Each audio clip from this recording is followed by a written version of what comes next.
الحمد للہ الواحد القہار العزیز الغفار مکور اللیل علی النہار تبصرۃ لذوی القلوب والابصار اشہد ان لا الہ الا اللہ وحدہ لا شریک لہ واشہد ان محمدا عبدہ ورسولہ وحبیبہ وخلیلہ الہادی الی صراط مستقیم والداعی الی دین قویم اما بعد۔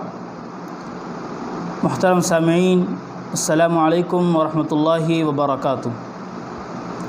پچھلے ہفتے باب التوبہ کے متعلق 3 آیات آپ حضرات کی خدمت میں پیش کی گئی تھی۔ اب احادیث کا سلسلہ ہم شروع کرنے جا رہے ہیں۔ پہلی حدیث، اس کے راوی حضرت ابو ہریرہ رضی اللہ عنہ ہیں۔ وعن ابی ہریرہ رضی اللہ عنہ قال سمعت رسول اللہ صلی اللہ علیہ وسلم یقول واللہ انی لاستغفر اللہ واتوب الیہ فی اليوم اکثر من 70 مرۃ، رواہ البخاری۔ حضرت ابو ہریرہ رضی اللہ عنہ سے مروی ہے، وہ فرماتے ہیں میں نے جناب رسول اللہ صلی اللہ علیہ وسلم کو یہ فرماتے ہوئے سنا، قسم بخدا میں دن میں اللہ کی بارگاہ میں بخشش کا طلبگار ہوتا ہوں 70 مرتبہ سے زیادہ۔ یہ روایت بخاری شریف میں موجود ہے۔ ایک دوسری روایت اسی سے ملتی جلتی ہے۔ وعن الاغر بن یسار المزنی رضی اللہ عنہ قال قال رسول اللہ صلی اللہ علیہ وسلم یا ایھا الناس توبوا الی اللہ واستغفروہ فانی اتوب فی اليوم 100 مرہ۔ حضرت اغر بن یسار مزنی رضی اللہ عنہ سے روایت مروی ہے، فرماتے ہیں کہ اللہ کے رسول صلی اللہ علیہ وسلم نے ارشاد فرمایا، اے لوگو اللہ کی بارگاہ میں توبہ کرو، واستغفرو اور استغفار کرو، فانی اتوب فی اليوم 100 مرہ، میں دن میں 100 مرتبہ اللہ کی بارگاہ میں استغفار کرتا ہوں، توبہ کرتا ہوں۔ تو یہ 2 احادیث ایک دوسرے سے ملتی جلتی ہیں۔ ان دونوں احادیث میں استغفار کرنے کی، توبہ کرنے کی تعلیم دی گئی ہے۔ پہلی بات یہ معلوم ہوئی، نبی پاک صلی اللہ علیہ وسلم اللہ رب العالمین کی طرف سے مغفور ہونے کے باوجود غفر لک ما تقدم من ذنبک وما تأخر، آپ گناہوں سے پاک، آپ بالکل معصوم، اس کے باوجود بھی آپ اس قدر استغفار کا، اس قدر توبہ کا اہتمام کیا کرتے تھے، تو ہم امتیوں کو کس قدر اس میں اہتمام کرنا چاہیے، اس سے یہ بات ہم امتیوں کو معلوم ہوتی ہے۔ دوسری بات یہ معلوم ہوئی کہ جو بندہ جتنا اللہ کے قریب ہوگا، جو بندہ جتنا بڑا ہوگا اللہ کی بارگاہ میں، اسے اتنا ہی خدشہ لگا رہتا ہے کہ کہیں مجھ سے کوئی غلطی تو سرزد نہیں ہو گئی۔ اسی لیے حضور پاک صلی اللہ علیہ وسلم بار بار اللہ کی بارگاہ میں استغفار کیا کرتے تھے، اللہ کی بارگاہ میں توبہ کیا کرتے تھے۔ جو بات بیان کی گئی، پہلی روایت میں بیان کی گئی 70 مرتبہ میں دن میں استغفار کرتا ہوں، دوسری روایت میں کہا گیا میں 100 مرتبہ دن میں استغفار کرتا ہوں، تو یہ کوئی تعداد محدود نہیں ہے، بلکہ کثرت کو بتانے کے لیے شارحین نے یہ بات لکھی کہ تعداد تحدید کے لیے نہیں بلکہ تکثیر کے لیے ہے، اس سے کثرت بتانا مقصود ہے۔ جیسے عام طور سے ہم نے زبان میں کہتے ہیں، اپنے گفتگو میں کہتے ہیں میں نے 100 مرتبہ آپ سے یہ بات کہی، تو 100 مرتبہ بات نہیں کہی ہوتی بلکہ کثرت کو بتانا مقصود ہوتا، میں نے بارہا آپ سے بات کہی ہے۔ تو یہی تشریح محدثین نے فرمائی کہ اس سے کثرت بتانا مقصود ہے کہ آدمی جتنا استغفار کرنا چاہے اس قدر آدمی کو استغفار کی پابندی، اس کی کثرت، اس کا اہتمام کرنا چاہیے۔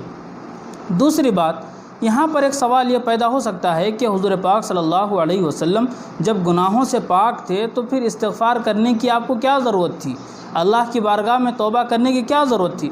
تو اس کے بہت سارے جوابات دیے گئے۔ پہلا جواب یہ دیا گیا کہ یہ ضروری نہیں ہے کہ گناہ کے بعد استغفار کیا جائے، بلکہ طاعت کے بعد استغفار کیا جائے، یہ مستحسن ہے، یہ بہتر ہے، کیونکہ کوئی عبادت کوئی بندہ اکمل طریقے سے، اتم طریقے سے، مکمل طریقے سے نہیں کر سکتا، ہو سکتا کوئی کمی بیش اس میں رہ گئی ہو، اس کی خاطر بندہ کیا کرے، عبادت کے بعد، اطاعت کے بعد بندہ بارگاہ الہی میں استغفار کرے، یہ مستحسن ہے، اس کو مستحسن قرار دیا گیا۔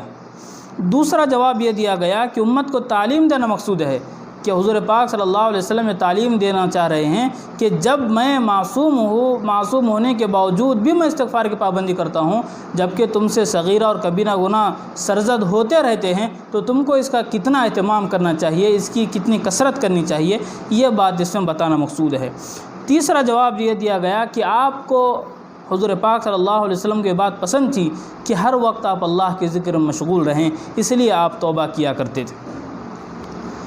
توبہ و استغفار عام طور سے انسانوں کی جو برائیاں ہیں، غلطیاں ہیں، اس کے لیے عام طور سے یہ کیا جاتا ہے اور ہونا بھی چاہیے۔ توبہ و استغفار کا فائدہ یہ ہوگا کہ قرآن پاک میں ایک جگہ اللہ رب العالمین نے بیان فرمایا وَمَا كَانَ اللَّهُ لِيُعَذِّبَهُمْ وَأَنْتَ فِيهِمْ وَمَا كَانَ اللَّهُ مُعَذِّبَهُمْ وَهُمْ يَسْتَغْفِرُونَ۔ یہ امان ہے امت کے لیے کہ اللہ رب العالمین نے دو باتیں بیان فرمائی کہ اللہ آپ کی امت پر، یعنی حضور پاک صلی اللہ علیہ وسلم کو مخاطب کر کے فرمایا کہ آپ کی امت پر اللہ عذاب اس وقت تک نہیں بھیجے گا آپ جب تک ان کے درمیان موجود ہے، یعنی نبی کی موجودگی عذاب کے لیے رکاوٹ ہے، عذاب کے لیے مانع ہے۔ دوسری بات یہ بیان فرمائی وَمَا كَانَ اللَّهُ مُعَذِّبَهُمْ وَهُمْ يَسْتَغْفِرُونَ، آپ کے جانے کے بعد اور امت میں عذاب اس وقت تک نہیں آ سکتا جب تک لوگ کیا کرتے رہیں گے، استغفار کی کثرت کرتے رہیں گے، استغفار کا اہتمام کرتے رہیں گے۔ تو یہ بات معلوم ہوئی کہ استغفار کی کثرت سے بندوں کی جانیں، بندوں کے مال اس طرح کے محفوظ رہتے ہیں۔ استغفار میں دو فائدے حدیث پر عمل کرنے سے یہ ہے، پہلا فائدہ تو یہ ہے کہ اللہ اور اس کے رسول کا حکم ماننا ہے، وَتُوبُوا إِلَى اللَّهِ جَمِيعًا، اللہ کا حکم ہے اور نبی کا بھی حکم ہے یا ایھا الناس توبوا إِلَى اللَّهِ وَاسْتَغْفِرُوهُ۔ پہلا فائدہ تو یہ ہوگا کہ ہم اللہ اور اس کے رسول کے حکم کو ماننے والے ہو جائیں گے۔ دوسرا فائدہ یہ ہوگا کہ ہم اللہ کے رسول صلی اللہ علیہ وسلم کی اقتداء اور ان کی پیروی کرنے والے ہوں گے، کیونکہ حضور پاک صلی اللہ علیہ وسلم کا خود یہ عمل بھی رہا ہے کہ وہ دن میں استغفار کی، توبہ کی کثرت کیا کرتے تھے۔ تو اس طرح یہ بات معلوم ہوئی کہ پہلی بات تو یہ ہے کہ اللہ کے حکم کی تعمیل، اس کے رسول کے حکم کی تعمیل، دوسری بات رسول کی پیروی، رسول کی اقتداء بھی ہمارے ذریعے ہو رہی ہے۔ تو ایک بنیادی اس کے دو فائدے ہو سکتے ہیں۔ تیسری اہم بات حدیث پاک سے معلوم ہوئی کہ جب بھی آدمی کوئی بات دوسروں تک پہنچائے تو ضروری ہے کہ وہ اس پر عمل کرنے والا ہو۔ Whenever we order people, we should do it first۔ جب بھی ہم کوئی بات لوگوں تک پہنچانے کی کوشش کر رہے ہیں تو یہ ذمہ داری ہے کہ ہم اس کو پہلے کریں۔ دس از دا ریالٹی، یہ حقیقت ہے ان لوگوں کی جو دین کا کام کرنے والے ہیں، جو داعی کہلاتے ہیں، یہ ان کی حقیقت ہے کہ پہلے وہ خود عمل کرتے ہیں، بعد میں دوسروں تک پہنچاتے ہیں۔ کسی بات سے روکنا ہوتا ہے، پہلے خود رکتے ہیں، اس کے بعد لوگوں کو روکتے ہیں۔ کہ حضور پاک صلی اللہ علیہ وسلم کا نمونہ، آپ کی سیرت ہمارے سامنے ہے کہ آپ استغفار کی کثرت بھی کیا کرتے تھے، اس کے بعد آپ لوگوں کو حکم دے رہے ہیں کہ تم استغفار کی کثرت کیا کرو، کیونکہ میں بھی تو دن میں 100 مرتبہ 70 مرتبہ سے زیادہ اللہ کی بارگاہ میں استغفار کرتا ہوں، بخشش کا طلبگار ہوں۔